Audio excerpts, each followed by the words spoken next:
Yes, कल हमने सूक्ष्म जीवों के बारे में बहुत सी जानकारी एकत्र की थी और आज हम सूक्ष्म जीवों का वाणिज्यिक उपयोग देख लेते हैं, यानी कि एज ए बिजनेस बड़े लेवल पर सूक्ष्म जीवों का किस प्रकार यूज़ किया जाता है।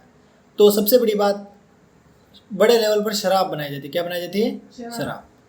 शराब को हम अल्कोहल के नाम से भी जानते हैं, यानी शराब में अल्कोहल होता है। ठीक है, तो अल्कोहल, शराब, एसिटिक एसिड, ये सारे अगर हमें बनाने तो उसके लिए हमें सूक्ष्म जीवों की ज़रूरत पड़ेगी। समझ गया कि नहीं? अब शराब बनाने के लिए या अल्कोहल बनाने के लिए क्या क्या चाहिए? जौ से भी हम शराब बना सकते हैं, गेहूं से, चावल, फल, इन सभी चीज़ों का प्रयोग किया जाता है मिक्स्ड रूप में। ठीक है, इन सभी चीज़ों का प्रयोग करते हुए ईस्ट के द्वारा, किसके द्वारा? ईस्ट के द्वारा, यानी ईस्ट वाले सूक्ष्म जीव का प्रयोग किया जाता है और अल्कोहल का उत्पादन किया जाता है। किसका उत्पादन किया जाता है? अल्कोहल का। आसान है बिल्कुल। यस। नेक्स्ट, यह गंध अल्कोहल की है जो चीनी के अल्कोहल में परिवर्तन के कारण, यानी कि चीनी जो होती है इसका भी प्रयोग किया जाता है अल्कोहल बनाने में, है ना। मतलब शक्कर जो होती है ना, इसका भी प्रयोग किया जाता है। नेक्स्ट, चीनी के अल्कोहल में परिवर्तन की प्रक्रिया क्या कहलाती है? क्विंडन कहलाती है। क्या कहलाती है? क्विंडन। प्रश्न आएगा क्विंडन किसे कहते हैं या फर्मेंटेशन किसे कहते हैं, तो क्या बताएगा? चीनी के अल्कोहल में परिवर्तन की प्रक्रिया को हम किस नाम से जानते हैं? क्विंडन। समझ गया? यस। नेक्स्ट क्वेश्चन है सूक्ष्म जीवों के औषधीय उपयोग, यानी कि जब भी हम बीमार पड़ जाते हैं हमें विभिन्न टैबलेट्स की ज़रूरत पड़ती है या टैबलेट्स लेनी पड़ती है। जब हम वो दवाइयाँ या गोलियाँ लेते हैं हम ठीक हो जाते हैं, तो उन दवाइयों के निर्माण में भी सूक्ष्म जीवों का प्रयोग बड़े स्तर पर होता है। जिसे यहाँ पर दे रखा है कि जब भी हम बीमार हो जाते हैं, जब भी हम बीमार पड़ते हैं तो डॉक्टर हमें एक इंजेक्शन लगाता है, पेनिसिलिन का इंजेक्शन। ठीक है, यानी कि जैसे ही डॉक्टर वो इंजेक्शन लगाते हैं तो हमें दर्द कम महसूस होता है। पहली बात तो डॉक्टर इंजेक्शन लगाएगा तब भी हमें दर्द होगा। दूसरी बात, जब इंजेक्शन लग जाता है उसके बाद क्या होता है कि जो भी हमें तकलीफ हो रही होती है, यानी हाथ दुख रहे, पैर दुख रहे, सिर दुख रहा है या कुछ भी हो रहा है, वो चीज़ क्या होती है? धीरे धीरे सही हो जाती है या हमें उस दर्द का एहसास नहीं होता है, कम होने लग जाता है। उससे क्या एक पीड़ा नहीं होती और हम मतलब थोड़ा सा अच्छा महसूस करते हैं। ओके, अभी छुट्टी नहीं होगी बेटा, है ना। नेक्स्ट, जैसे हम कोई प्रतिजैविक की गोली ले सकते हैं या फिर कोई कैप्सूल लेते हैं, तो इन सारी चीज़ों को बनाने के लिए हमेशा उपयोग किया जाता है सूक्ष्म जीव का।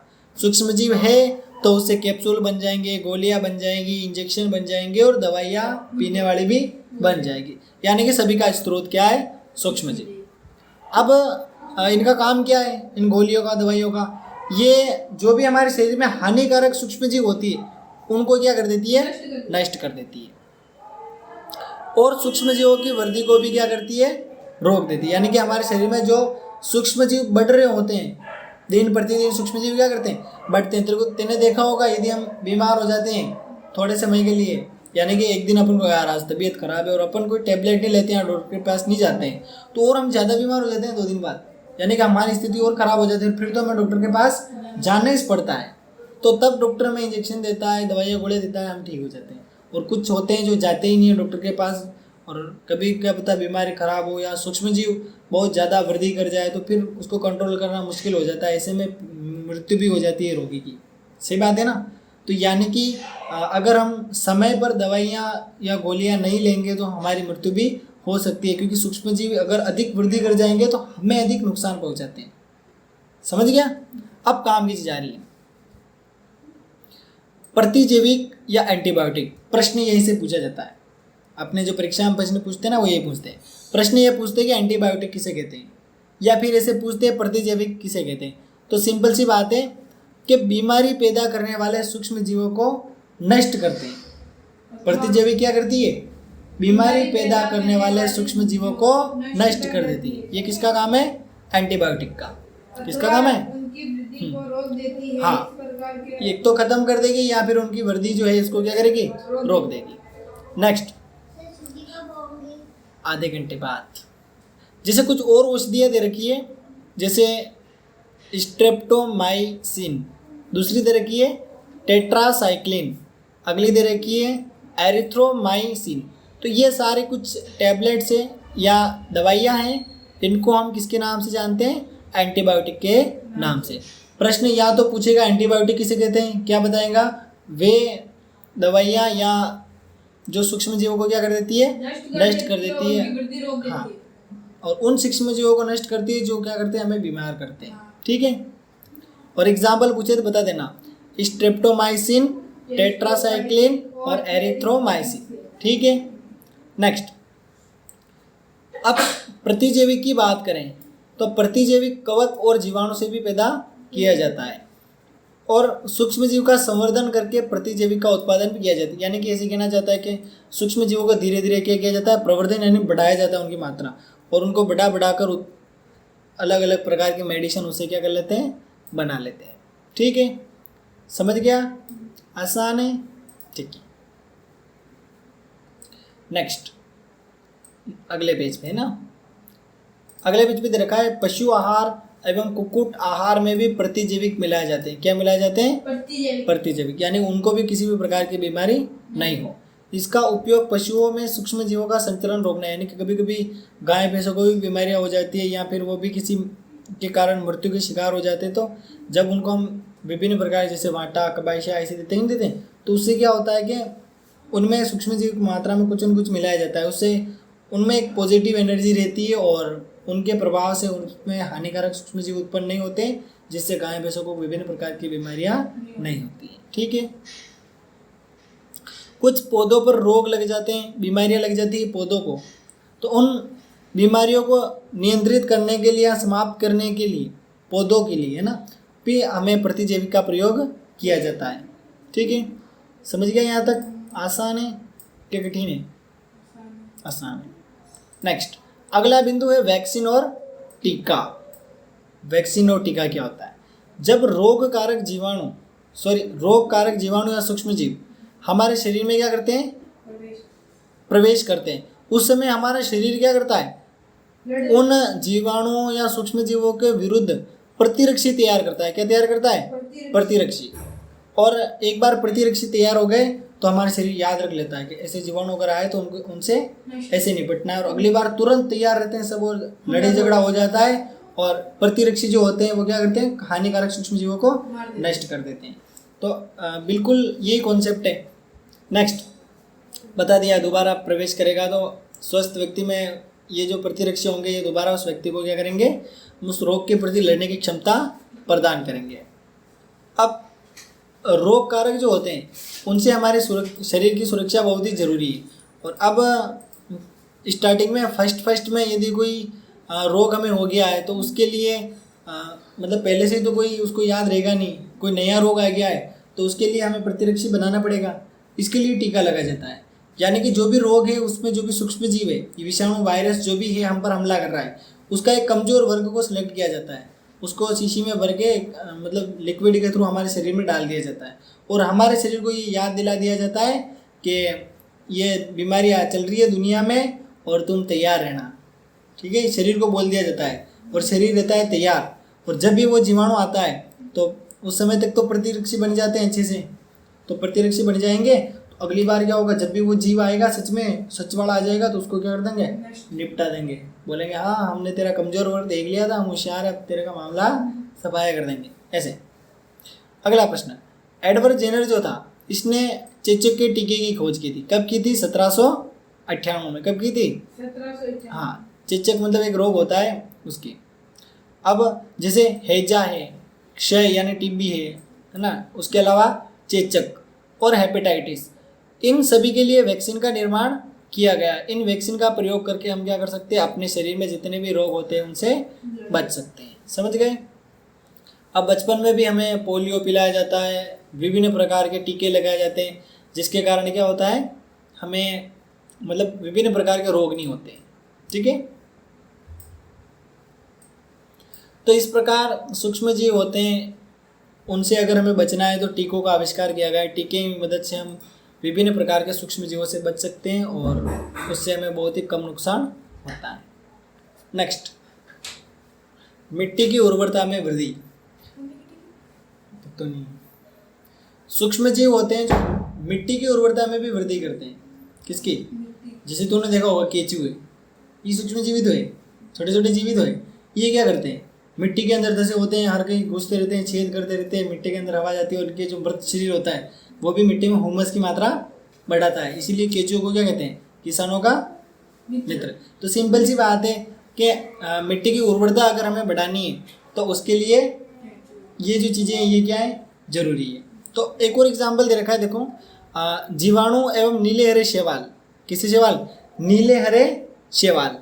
ये क्या करते हैं? नाइट्रोजन का स्थिरीकरण करते हैं। क्या करते हैं? यानी कि हवा में जो नाइट्रोजन गैस होती है उसको जमीन के अंदर यानी कि उसको उस भूमि के अंतर्गत पहुंचाते हैं और वो नाइट्रोजन मतलब उस पौधे की जड़ों से होते हुए उस पौधे को एज ए मतलब पोषण मिल जाती है और पौधे को नाइट्रोजन के रूप में पोषण मिलती है तो वो अपना डेवलपमेंट अच्छे से कर लेता है, उसको रिक्वायरमेंट होती है जो पूरी हो जाती है।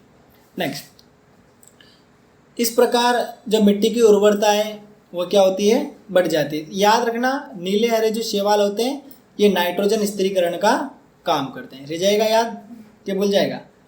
अगला है पर्यावरण का शुद्धिकरण। ये कल मैंने थोड़ा सा समझाया था, आज और बता देता हूँ क्योंकि कल इससे रिलेटेड एक टॉपिक आया था, है ना बेटा? देख लेते हैं पर्यावरण का शुद्धिकरण किस प्रकार होता है। विद्यालय या कहीं पर भी तुमने देखा होगा, नॉर्मली क्या होता है कि अपन जो भी कूड़ा करकट होता है डाल देते हैं और कुछ समय बाद वो अपघटित हो जाता है, खत्म हो जाता है। तो छोटे छोटे सूक्ष्म जीवी होते हैं वो क्या करते हैं?